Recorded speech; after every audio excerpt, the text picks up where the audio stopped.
Shri Vasantdada Patil English school and junior college Budhgaon येथे सालाबादप्रमाणे शैक्षणिक वर्ष 2026-27 ची सुरुवात झाली।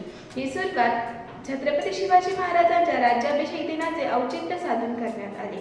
कार्यक्रमाची सुरुवात शाळेचे चेअरमन श्री राजेश जगदाळे सरांच्या हस्ते शिवरायांच्या मूर्तीचे पूजा व पुष्पहार अर्पण करून करण्यात आले।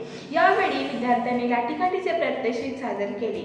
कार्यक्रमात उपस्थित नर्सरीचे मुले व त्यांच्यासोबत आलेल्या पालकांनी कार्यक्रमाची शोभा वाढवली। चला तर या कार्यक्रमाचे काही विशेष क्षण पाहूया।